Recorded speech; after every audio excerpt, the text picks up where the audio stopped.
Hi, everybody, and welcome to week one of our Social Work 502 Human Behavior and the Social Environment 2 class. Dr. Eileen McCabe-Moucher here back with you. If you haven't already done so, I highly recommend that you watch the Welcome to the Course video that I created for you, and that can be found by clicking on the Getting Started tab. If you scroll all the way down, it's the very last link there. It is marked as Welcome to the video. So now we're going to shift our focus and talk about week one, course introductions, ethics, and assessments, which are included in our topics. I'm also going to talk a little bit about the assignment that's due in week three, which is a couple of weeks from now, but you'll find that our time together goes at a pretty fast rate, so I want to make sure that I'm giving you everything that you need to know way ahead of time.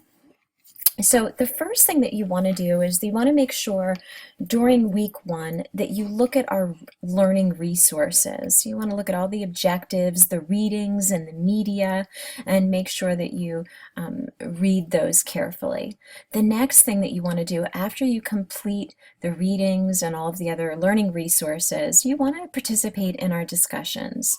So the first discussion is an introduction. So to do that, what you want to do is you want to create a video.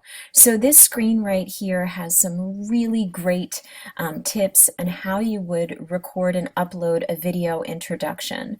So it's really brief. Your introduction should only be about 1 to 2 minutes long and should include the following information: describing your work role, past or present, where have you encountered people who were diagnosed with a mental health condition, and describing what was your role in the process of making a mental health diagnosis. So if you've not previously had a role, no worries. Want to talk about what do you think are the challenges of making a diagnosis.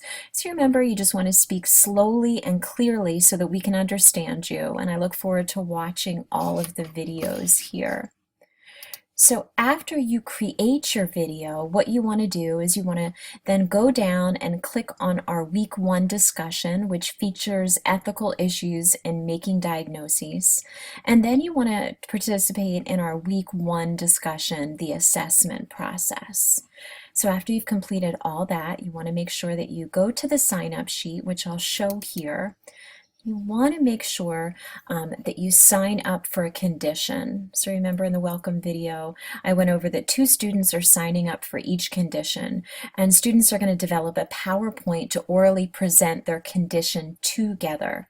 So student A presents an overview of the condition, creates a video related to the condition, about 10 minutes maximum, 8 minutes minimum. Student B is going to summarize one article on the condition and come up with 3 to 5 national web resources on the condition. So this week you just want to be selecting that condition and using the really convenient sign-up sheet here to do so.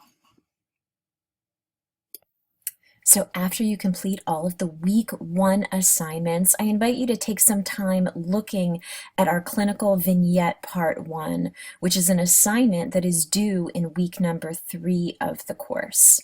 So I'm going to click on it now so we can go over the information together.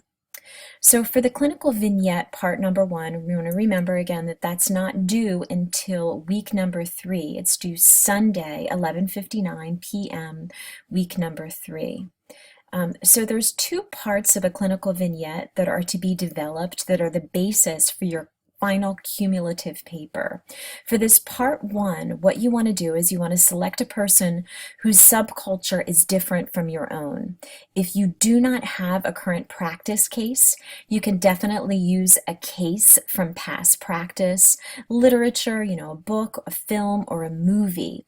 However, if you don't have a current practice case, please make sure that you reach out to me via email so we can discuss this. I just want to make sure that you're going to choose a case that makes it easy for you to be able to complete this assignment. We also want to remember that Danny's case example cannot be used for these assignments because he's going to be thoroughly discussed throughout the semester and other activities that we're going to be doing here. So for part 1, you're going to start out with an introduction explaining your role with the client and in what context you work with this individual. You're also going to identify data sources for the report and the source of the referral. Also want to list the identifying information. So for a name, you're going to remember that you use an alias to protect patient's confidentiality here. You also want to describe age, gender, race, sexual orientation, nationality, religion, relationship status, gender, ordinal position in the family of origin, for example, oldest, youngest, only child, etc. Also going to explore the education, socioeconomic status, occupation, current employment. So you really want to identify any missing critical information here. You're also going to want to address the presenting problem. So this provides a concise description of the presenting problem. So what was the problem? What was the reason when the person presented for services?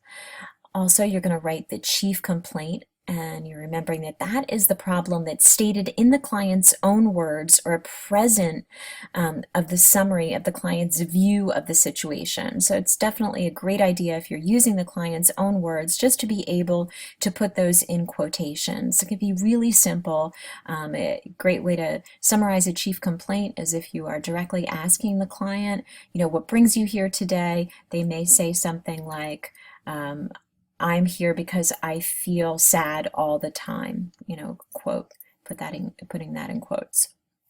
You also want to make sure that you describe the history and context of the problem situation and a brief history of psychosocial factors and family history.